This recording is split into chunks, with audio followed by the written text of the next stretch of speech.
سورہ رحمان قرآن کریم کی ایک نہایت خوبصورت اور دل نشین صورت ہے۔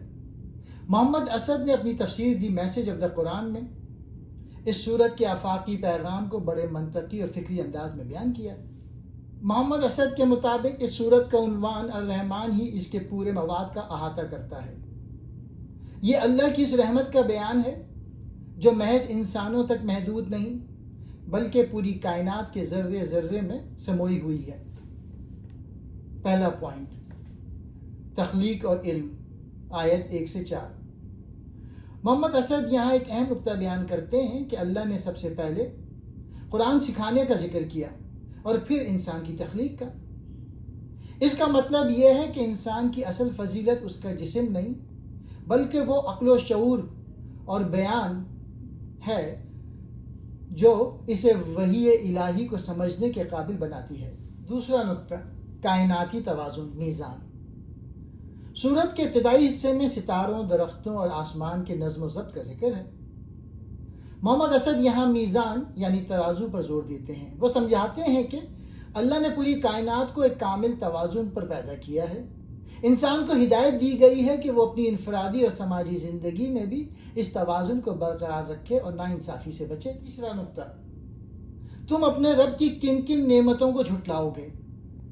اس مشہور آیت جو 31 بار دہرائی گئی ہے کی تشریح میں محمد اسد کہتے ہیں کہ یہاں نعمتوں سے مراد صرف مادی نعمتیں نہیں ہیں بلکہ اللہ کی وہ قدرت کی نشانیاں بھی ہیں جو کائنات کے قوانین میں نظر آتی ہیں۔ یہ ایک تعزیانہ ہے ان لوگوں کے لیے جو خدا کی قدرت کو دیکھ کر بھی اسے تسلیم نہیں کرتے۔ چوتھا نقطہ، 2 سمندر اور انسانی زندگی۔ محمد اسد کے نزدیک 2 سمندروں کے ملنے کا تذکرہ انسانی زندگی کے 2 رخوں کی علامت بھی ہو سکتا ہے، مادی دنیا اور روحانی دنیا۔ اللہ نے ان کے درمیان ایک حد رکھی ہے تاکہ نظام عالم قائم رہے۔ پانچواں نقطہ، فانی دنیا اور باقی رہنے والی ذات۔ آخر میں اسد لکھتے ہیں کہ یہ انسان کو اس کی حقیقت یاد دلاتی ہے کہ ہر چیز مٹ جائے گی، صرف اللہ کی ذات اور اس کے متعین کردہ اخلاقی اصول باقی رہیں گے۔ چھٹا نقطہ، جزا اور سزا، جنت و دوزخ۔ سورت کے آخری حصے میں جنت کے باغات، چشموں اور نعمتوں کا ذکر استعاری یعنی میٹافوریکل انداز میں کیا گیا ہے۔ محمد اسد کے مطابق جہنم ان لوگوں کا ٹھکانہ ہے جنہوں نے کائناتی توازن کو بگاڑا اور سرکشی کی۔ جنت ان کے لیے ہے جو اپنے رب کے سامنے جواب دہی کا خوف رکھتے تھے۔ یہاں کی نعمتیں دراصل اس روحانی سکون کی عکاسی کرتی ہے جو اللہ کے وفادار بندوں کو ملے گی۔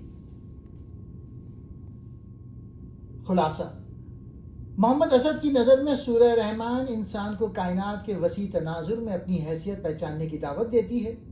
یہ بتاتی ہے کہ اللہ کی رحمت ہر طرف ہے اور بہترین انسان وہ ہے جو اس رحمت کا شکر گزار بن کر زندگی کے ہر معاملے میں عدل و توازن قائم رکھے۔